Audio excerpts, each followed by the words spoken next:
Mari Tuhan beri kemuliaan bagi Tuhan.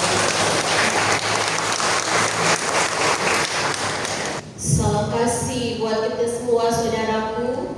Mari Tuhan kasih tangan di kiri dan kanan. Kalau baku sebelah suami istri, mari beri cipika-cipiki cium yang kudus. Katakan shalom. Kiri dan kanan. Mari Pak Bos. Iya. Sekali lagi mari kita beri kemuliaan bagi Tuhan.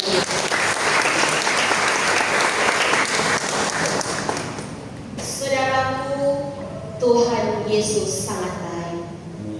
Sebulan yang baru, bulan September, orang semua masih sehat-sehat. Amin.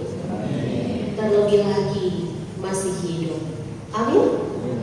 Mari katakan Tuhan Yesus baik. Tuhan Yesus baik. Saudara, ada dua tempat. Kalau menunjuk tempat berarti sebuah lokasi. Dan lokasi ini nyata, lokasi ini ada, lokasi ini bukan sebuah hoax. Kitab suci mencatat dua tempat ini. Yang pertama disebut dengan surga.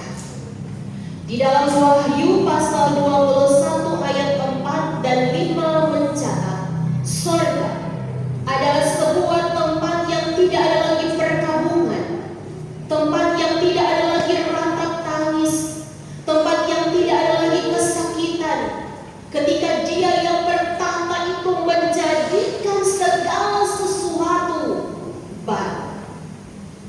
Dan tempat yang kedua, saudaraku, Wahyu pasal 20 ayat 15. Tetapi juga dalam Injil Matius pasal 8 ayat 12, pasal 13 ayat 42, pasal 25 ayat 30 dan Lukas 13 ayat 28 menyebutkan bahwa mereka yang namanya tidak ditemukan di dalam kitab kehidupan akan dibuang ke dalam lautan api yang disebut dengan dapur api.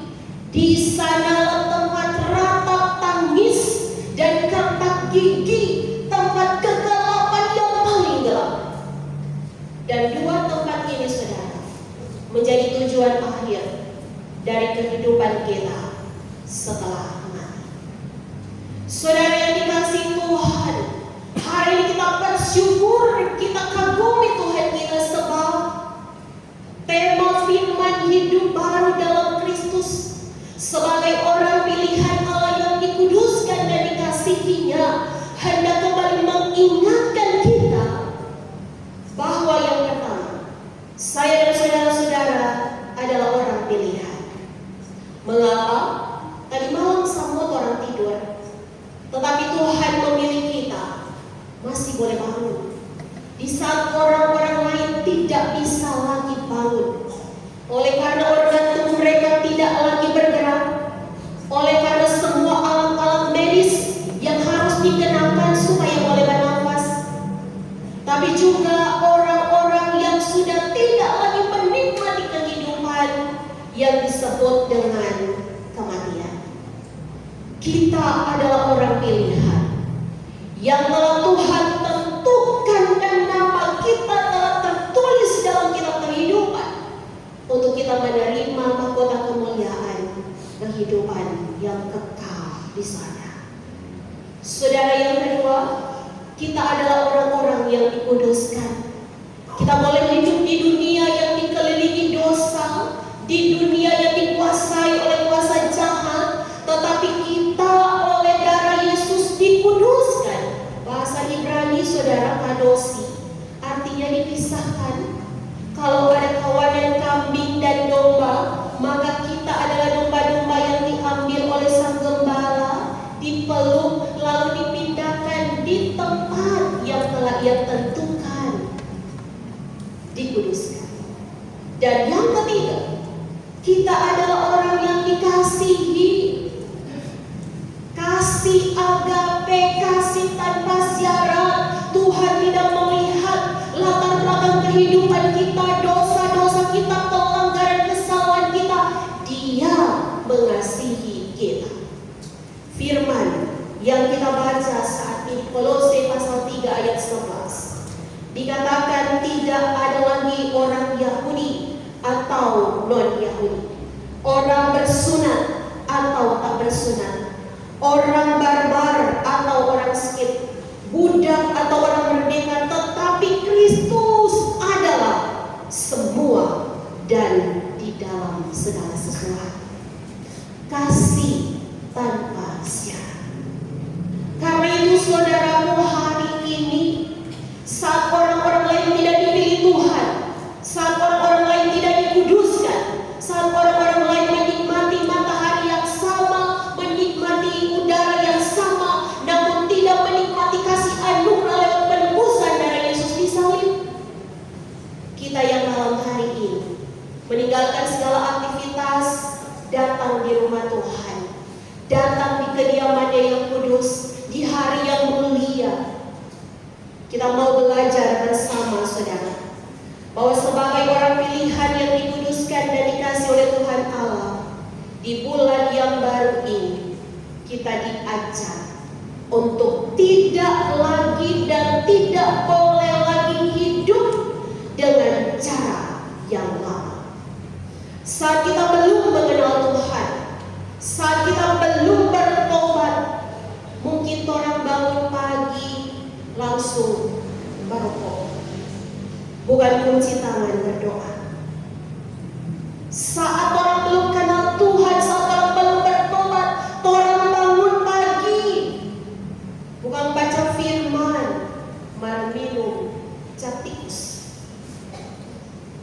Saat orang belum bertobat, saudaraku, orang bangun pagi bukan memuji Tuhan, terima kasih, tapi orang bamake, orang bicara kotor, orang bicara orang lain bercerita, orang lain berkurang dalam orang hidup. Hari ini firman mengajarkan kepada kita bahwa Rasul Paulus sangat peduli dengan pertumbuhan iman jemaat di Kolose. Saat jemaat di Kolose ini ada guru-guru palsu yang menyusup dalam kehidupan jemaat, menyebarkan ajaran palsu dengan kata-kata yang indah, yang menawan, filsafat kosong dan palsu. Saudaraku, Rasul Paulus datang dengan firman Tuhan ini. Apa yang dialami oleh jemaat di Kolose? Yang pertama, saudaraku, mereka diajarkan tentang ketaatan kepada hukum Yahudi, aturan-aturan tentang makanan dan minuman, tentang hari raya, tentang bulan baru, tentang hari Sabat. Kolose pasal 2 ayat 16. Kesalehan itu diukur dengan hari Sabat. Saudaraku, hari ini orang masuk ibadah. Tak kalah orang pulang sebentar, lalu orang menjumpai saudara-saudara kita yang hidup di dalam dosa, lalu kita merasa diri kita lebih suci dari mereka dan kita membenci mereka, maka ibadah kita saat ini gagal.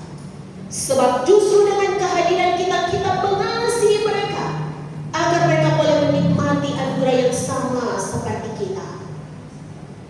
Orang Yahudi demikian.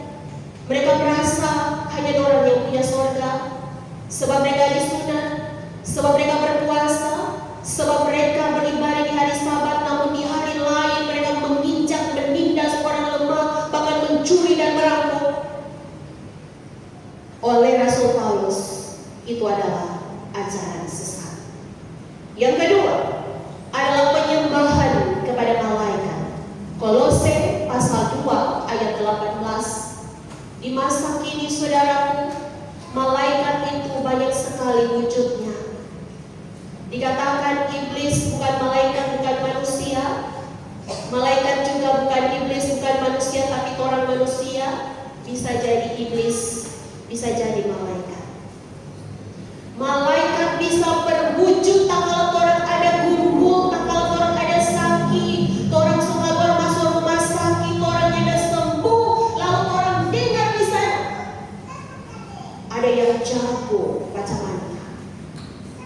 Dia mulai pergi menyembah batu, menyembah air, menyembah pohon, padahal firman Tuhan jangan menyembah Allah lain. Karena itu kekejian di hadapan Tuhan. Penyembahan malaikat membuat kita hidup jauh dari Tuhan. Kita tidak percaya kuasa dan mujizat yang Tuhan nyatakan kalau Tuhan berfirman.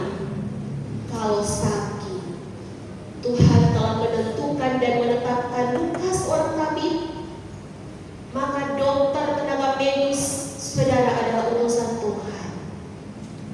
Hari ini oleh Rasul Paulus itu adalah ajaran sesat. Lalu yang ketiga, ajaran gnostik. Ajaran ini saudara adalah sebuah pandangan yang mengatakan bahwa keselamatan itu datang karena pengetahuan. Hari-hari ini orang tua akhirnya tidak disadarkan bahwa usaha kerja keras, anak sekolah sampai pandai, mau dekade Tuhan, mau datang ibadah, orang ini mau bawa orang pe anak. Sekalipun dia kecil lari-lari, tapi dia besar di rumah Tuhan, itu berkat saudaraku. Sebab keselamatan sesungguhnya bukan datang dari pengetahuan, tetapi karena iman kita, karena kasih karunia yang Tuhan beri. Mari kita belajar, mari kita raih semua yang bisa kita raih. Tetapi satu hal, tetap hati kita menyembah, mengagungkan dan percaya kepada Tuhan. Dan Rasul Paulus sekali lagi katakan, ini juga ajaran sesat. Yang keempat, penyangkalan diri ekstrim. Kolose 2 ayat 21 sampai 23. Dicatat ayat 21, jangan jamaah ini, jangan sentuh ini, jangan makan ini. Bagi kita orang yang percaya saudara, semua yang ada di pasar itu halal. Yang haram adalah apa yang keluar dari mulutmu, semua perkataan-perkataan kotor itu haram. Dan Tuhan tidak berkenan. Saudaraku, karena semua hal ini, maka firman datang kepada jemaat di Kolose, tapi juga kepada kita di saat ini, hendak mengingatkan bahwa benar kita orang Kristen, KTP kita Kristen, Kristen artinya pengikut Yesus. Tetapi saat ini kita diingatkan, mari Kristen jangan cuma KTP, tetapi hidup kita, perilaku kita, perkataan kita menunjukkan siapa Tuhan yang kita sembah, dan kita adalah milik Kristus. Maka pesan firman datang kepada kita saat ini, Bapak, saudaraku, yang akan kita bawa pulang. Ada 3. Yang pertama, matikanlah. Yang kedua, buanglah. Yang ketiga, kenakanlah. Matikanlah ayatnya yang kelima. Bahasa Yunaninya matikanlah adalah nekrosate, yang artinya kasih berhenti. Stop sampai di sini. Jangan teruskan. Stop, itu matikanlah, itu nekrosate. Ayat 5 mencatat ada 5 hal yang harus dimatikan. Yang pertama, percabulan. Lalu kenajisan, hawa nafsu, nafsu jahat, dan keserakahan. Saat kita mendengar firman ini dikatakan hidup baru, artinya percabulan saudaraku adalah mari. Jangan kita melakukan hubungan suami istri di luar ikatan pernikahan. Sebab banyak ajaran-ajaran sesat, tapi kita belajar dari apa kata firman, matikanlah, stop, jangan lakukan, berhenti sampai di sini. Itu kata firman yang harus kita lakukan. Lalu pesan yang kedua tadi dikatakan, buanglah. Ayat 8 dan ayat yang ke-9. Ada juga 5 hal yang harus dibuang. Dikatakan marah, geram, kejahatan, fitnah, dan kata-kata kotor yang keluar dari mulutmu. Buang, saudaraku, artinya jangan piara, jangan pegang, buang. boleh ada dalam kehidupan orang yang percaya. Lalu yang ketiga, firman Tuhan mengingatkan kepada kita, kenakanlah. Ayat 12 dan ayat 13 dicatat dalam firman Tuhan, kenakanlah belas kasihan, kemurahan, kerendahan hati, kelemah lembutan, dan kesabaran. Kenakanlah sampai orang pakai baju, saudara, kalau itu baju so kotor, so baampu, so bau, buang.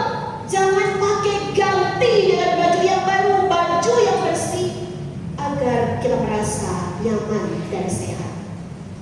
Maka saudaraku, saat firman Tuhan ini datang kepada kita, kita adalah orang pilihan yang dikuduskan dan dikasihi. 3 hal tadi, mari kita bawa pulang. Matikanlah, stop. Yang kedua, buanglah. Dan yang ketiga, kenakanlah. Sebab firman mengatakan hidup baru itu sama dengan pindah rumah. Kalau orang perumah lama, dia PWC, so rusak, so boleh pakai, penuh dengan sampah, penuh dengan kotoran, penuh dengan binatang. Jangan mau tinggal di situ lagi. Kiamat orang mesti bola balik di rumah yang kotor. Jangan selalu balik ke dosa yang sama. Jangan jatuh ke lubang yang sama. Mari kita pulang menjadi pribadi yang lebih baik. Apakah anak-anak, remaja, pemuda, bapak, ibu, orang tua, lansia, para pelayan Tuhan, saudara yang dikasih oleh Tuhan, orang hidup, orang bernafas, orang punya keluarga, semua hanyalah sementara. Mari saat ini kita telah menikmati anugerah Tuhan, orang beribadah supaya orang lihat orang ini saleh, tapi karena orang hati yang rindu baku dapat dari Tuhan dalam pujian dan penyembahan. Bangun, bersihkan diri dan hati kita. Kita siap untuk berjalan lagi, lanjutkan kehidupan dengan semua perjuangan bersama dengan Tuhan Yesus. Amin.